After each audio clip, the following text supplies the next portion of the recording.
But before going to the classical heritage, I'd like us to concentrate a little bit more on other possible deviations that allow black to complicate the game or to make it more lively. So after knight c3, black could play c6, and that's normally leads after e3, knight f6, knight f3, knight b d7, leads to the position known as Meran system. Was also introduced by Akira Rubinstein, one of the greatest minds in the opening theory in the first quarter of the 20th century.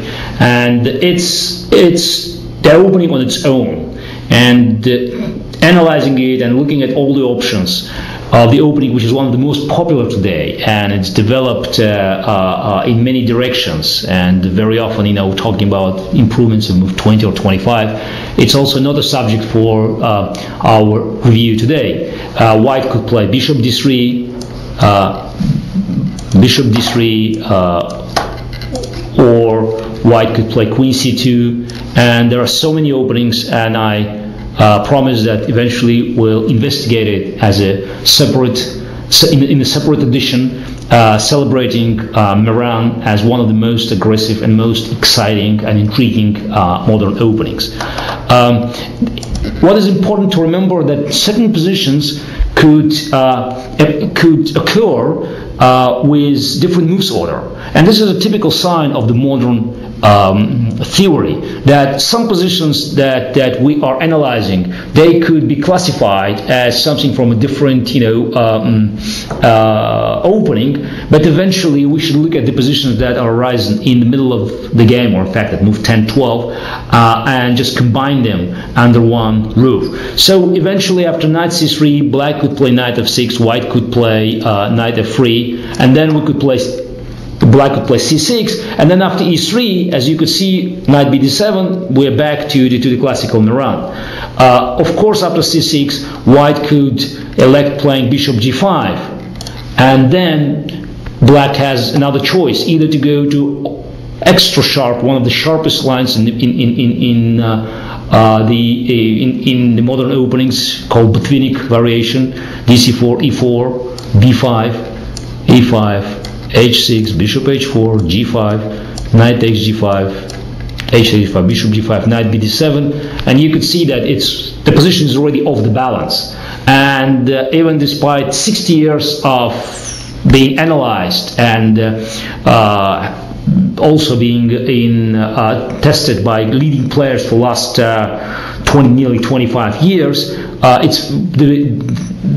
this opening couldn't guarantee a quiet and easy life, even for those who studied it very deeply. So far, there is no ultimate conclusion, and it gives a unique opportunity, even for the greatest players and for amateurs, of course with the help of the computer, to look for some improvements and practice this line with both colors.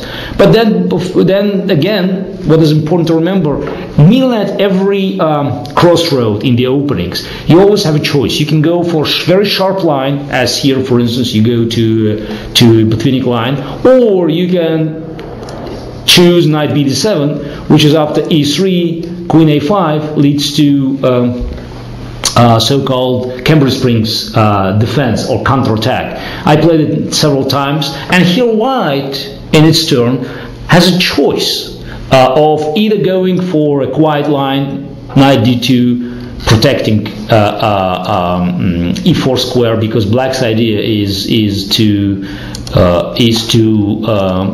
move the knight on e4, using the pin on the a5 e1 diagonal, and after knight d2, bishop b4, queen c2. That's another classical position. I could ask you to look at several games played in the famous match Alekhine Capablanca, where Alekhine took on c4 and played position with two bishops, but a little bit pressed by white, and he eventually succeeded in defending it.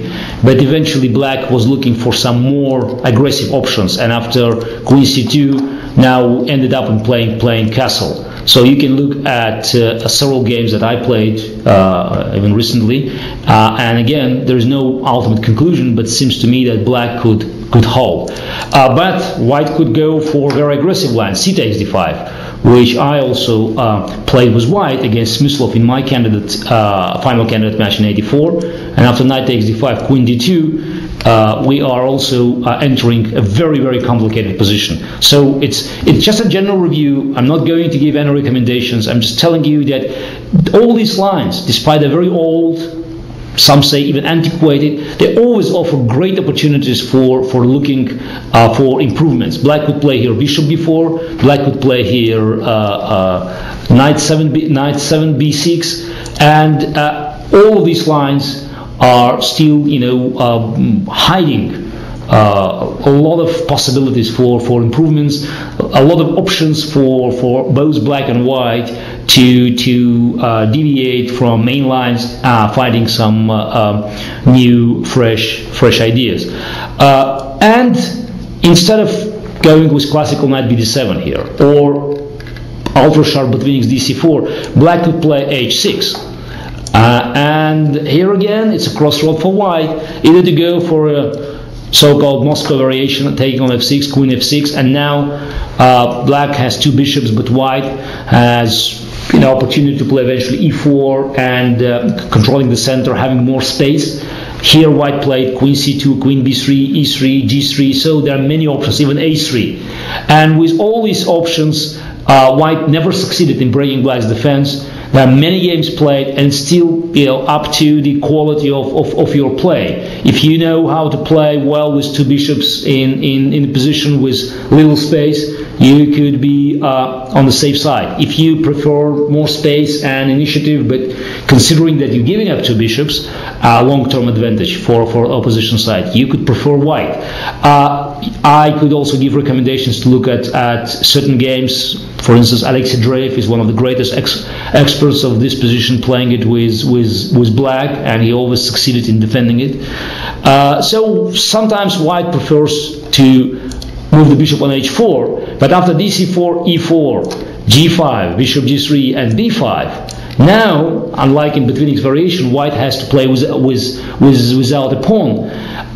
And it's also a very entertaining line. I played this line more than 20 years ago against Mikhail Tal in Moscow Intrazono, but eventually it was promoted by players like Kalifman and later by Vladimir Kramnik, who succeeded in just producing new lines and new ideas for white. But again, we are we're entering unknown territory. There is no ultimate recipe for success. There is no recommendation that could give you a good initiative with white or a solid game with black. It's entirely up to you to analyze this massive information and coming up with your own conclusion. And computer, of course, will be of a great help. So we could look at all these different deviations. We could look at different moves order that lead at complicated positions. And before we eventually moving, as I was promised, to the classical King's Gambit, I should mention one more, which is after move knight f3, black could play bishop b4. And now it's a new type of the positions that could be classified within the two systems, so-called Rogozin defense after bishop g5, or queen a4 check, for instance, knight c6, and then white could play e3 or bishop d2, or cd5, ed5, bishop g5, and then here black could either play h6, bishop h4, g5, or to play knight bd7, which is a traditional line called Westphal's variation. And again, we are witnessing the same problem. There are many games played. There were plenty of analysis are available in the books, on CDs, on the net. But there is no final conclusion. There are still many strong players employing these lines with black, and white is trying to crack their defense, but it's always double-edged.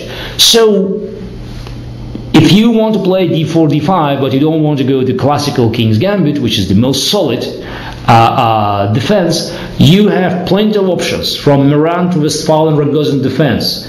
Not talking about Slav, of course, and Queen's Gambit accepted, where you could look for more complications. You could look for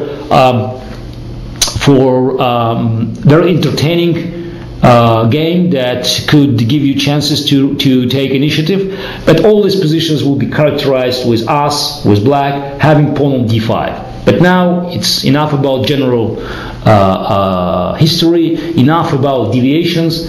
Now it's definitely time to go back to the classical Queen's Gambit, and again, as was said, the openings for the World Championship matches.